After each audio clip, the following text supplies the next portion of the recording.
All right, golfers, I want to talk about generating more clubhead speed today. Okay, this is something that, in my opinion, a large majority of you can improve on. And I don't know a single person who doesn't want to hit the ball farther. So, what we're going to do is we're going to provide three very specific points of information that I believe will help you to achieve this. The first one is very simple. Enough with these short, restricted backswings.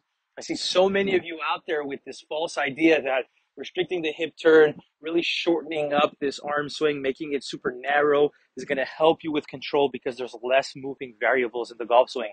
All it's doing is really restricting the length of your arc going back, which is going to prevent you from being able to use that length to generate more energy into the golf ball. I want you to start opening up on the way back, really lengthen out this trail side, right? A lot of extension on the back leg, really work on getting this hip more behind you, make a nice big turn with your chest, and really try to stretch these arms as far away from your body as possible. The longer your backswing gets, all else equal, the more energy you are going to deliver into the golf ball. Nice simple point of reference, really turn and make this massive rotation to where the shoulder starts to work more underneath your chin. None of this short restricted movement. Really lengthen out that backswing as much as you can. Obviously, I know that everybody has different levels of mobility, so go to the point in which you're physically capable. Now, keep in mind that obviously the bigger turn we make, there's going to be a ripple effect through the back. So if we really lengthen out this backswing, the arms might start to work a little bit more behind the body, which is going to add a little bit of draw bias into the golf swing. So if you're somebody who slices the ball, this is really good for your path. It's going to help you to clean it up. If you're somebody who already draws the ball, and some of you who draw it quite a bit, just be aware that this might amplify that effect and you're going to need to offset that somehow, okay? But trust me, I lengthen far more swings every day than I shorten, okay? So this is really, really going to help you. The second point of information is also quite simple. All I want you guys to start doing is speeding up your backswing as you do this. So as you're making this big turn, I want you to get to the top as fast as you possibly can. Now, of course, this might feel a little bit out of control at first, but trust me, there is a lot of data to support the fact that the faster we make our backswing, the faster everything else is going to get after that point, which means you're going to, again, deliver more energy into the golf ball.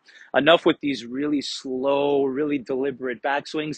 They don't help. You can only transition so fast when your backswing is so short and so slow. Let's really speed that up and let's lengthen it, okay? So just a little bit of a piece of advice on that.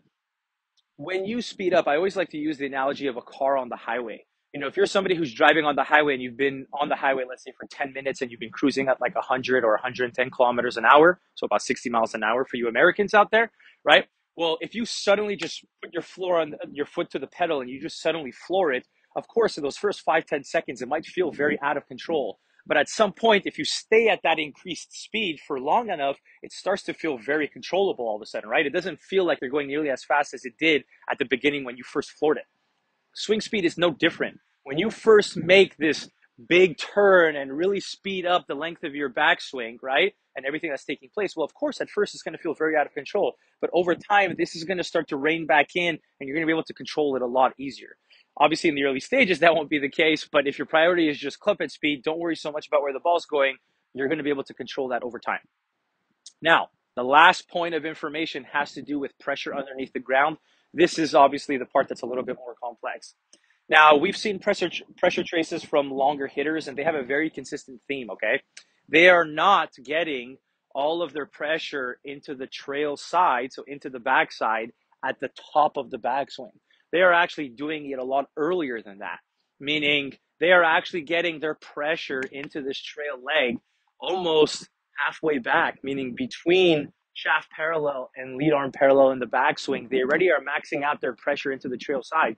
Believe it or not, as they continue to rotate and extend up with the trail side and the backswing, they're actually recentering their pressure to then be able to transition into the lead side. Okay, so obviously we're not going to talk about the entire pressure trace. It can be very overwhelming and very confusing for people. We have to start with building blocks. We're going to start just with the takeaway. So what I want you guys to start doing, number one, really lengthen out this backswing and make a big turn. Number two, really speed up this backswing. Enough with the slow, deliberate backswings. Let's get these hands going back. Let's get these hips opening up as fast as possible. And then number three, let's get our pressure into the trail side sooner in the backswing, arguably a lot, right off the bat in the takeaway, like a lot sooner than you're used to doing. Okay, so you're going to set up to the ball.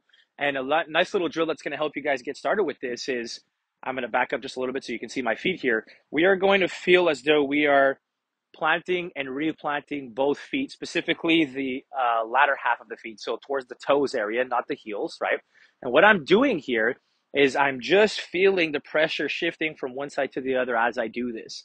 Now, the goal is we're going to make sure when we feel like we're stomping this trail leg that we're feeling all our pressure in this trail side as we're rotating and really speeding up the length and everything in the backswing. Okay, so another little thing you can add to this is start with the club head a little bit towards the lead foot so that we can use this as some extra momentum to carry us back. All of this is going to help us to generate more and more speed. I guarantee you almost instantly see yourself hit the ball a lot farther, obviously assuming that the contact is still there. Okay, so generating more club head speed, bigger turn, faster backswing, pressure earlier into the trail side in the takeaway. So you're going to set up and you're going to feel a little bit of some bouncing underneath the toes to feel the pressure. And then once you're going to start with the momentum here, we're going to plant back and really turn, make a nice big turn and speed up our backswing as much as possible. We're going to try that again.